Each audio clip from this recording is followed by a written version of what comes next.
जम्मू कश्मीर के तर्जुमान अल्ताफ ठाकुर ने महबूबा मुफ्ती के बयान पर रद्द-ए-अमल जाहिर करते हुए कहा कि वज़ीर दाखिला का बयान दुरुस्त है। ठाकुर ने कहा कि अब्दुल्ला ने 80s में इलेक्शन धांधली की, उन्होंने यूसुफ को सलाहुद्दीन बनाया और यासीन मलिक बनाया। ठाकुर ने कहा कि पीडीपी ने पैलेट जैसी ताकतों का इस्तेमाल किया। उन्होंने कहा कि दरअसल महबूबा खौफजदा हैं क्योंकि वो जानती हैं कि जम्मू कश्मीर में इस इलेक्शन में सबसे ज्यादा वोट फीसद रिकॉर्ड होगा और इसी वजह से महबूबा अदम तवाज़ुन का शिकार है। ये जहां इलेक्शन की बात है और महबूबा जी रिगिंग की बात करी, मुझे लगता है हार वो मान चुकी है बहुत पहले जब पीएचडी टूट गया और जब नेशनल कॉन्फ्रेंस को उसने पॉलिटिकल पार्टी नहीं एक एनजीओ उन्होंने माना है कि अब वो इलेक्शन के लायक भी नहीं है। अब जहां तक अमित शाह जी की स्टेटमेंट को जो कल उन्होंने न्यूज़ 18 नेटवर्क पे राइजिंग उस इंडिया में कहा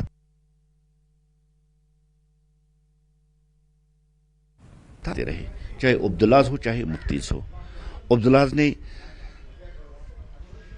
80s की दहाई में किसको जिताना है किसको हराना ये उन्होंने नेशनल कॉन्फ्रेंस ने डिसाइड कर दिया और वही उन्होंने डिसाइड कर दिया कि यूसुफ से सलाहुद्दीन किसको बनाना है, यासीन मलिक किसको बनाना है, ये उन्होंने डिसाइड कर दिया। उसके बाद 2016 आती देखिए, जब यहाँ महबूबा जी को मौका मिला तो उन्होंने 110 बच्चों को मरवा दिया। हजारों बच्चे अंधे हैं और जो वो विन हुई थी बाइकाट की वजह से, क्योंकि महबूबा जी को बम, गोलियों, हड़ताल, कैलेंडर, इससे उसको प्यार है। आज जो महबूबा जी और प्रोग्रेस और जो डेवलपमेंट देख रही है, वो समझती है कि लोग बड़ी बड़ी तादाद में यहाँ वोट डालने के लिए निकलने वाले हैं और वोट जो है वो डेवलपमेंट को दिया जाएगा, वो अमन को दिया जाएगा। इसलिए महबूबा जी अब इनबैलेंस हो रही है, जो ग्राउंड सिचुएशन है उसकी इनबैलेंस हो रही है। और जहां तक भारतीय जनता पार्टी का ताल्लुक है, आप अगर देखेंगे पिछले 30 सालों में सबसे ज्यादा वोट कास्ट अगर हुआ वो डीडीसी इलेक्शन में था, वो 2019 के बाद पॉसिबल हुआ।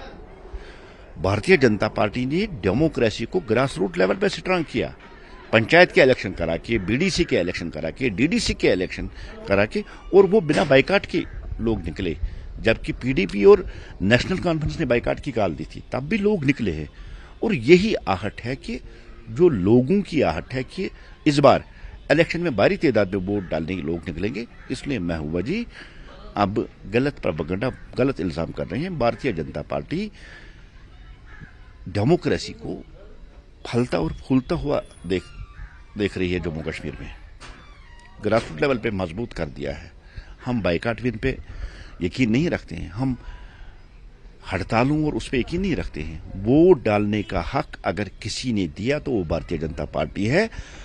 पीडीपी के स्पोक्स पर्सन ने ही क्वेश्चन उठाया था, जो 70,000 नए वोटर्स बने हैं, जो जिनको पहली बार आज वोट डालने का हक मिला था, तो ये उन्होंने उस पर क्वेश्चन उठाया था, क्या यहां महबूबा एंड फैमिली को ही वोट डालने का हक है? आम लोगों को वोट डालना, और जो 70,000 आपके सामने मिसाल है, ये भारतीय जनता पार्टी का किया कराया है कि आम लोग जो पहली बार 18+ हुए उनको वोट डालने का हक दिया गया है। और वो सर्विस वोटर्स जिन्होंने 30 साल में कभी रजिस्ट्रेशन नहीं की, आज के डेट में उन्होंने भी वोट की रजिस्ट्रेशन की है। इसका सीधा सा मतलब है Bharatiya Janata party vote percentage को बढ़ाती है और महबूबा जी अपना वही वोट बैंक जो बाइकाट उसका वोट बैंक है उसकी तरफ नजर गाड़ी हुई है।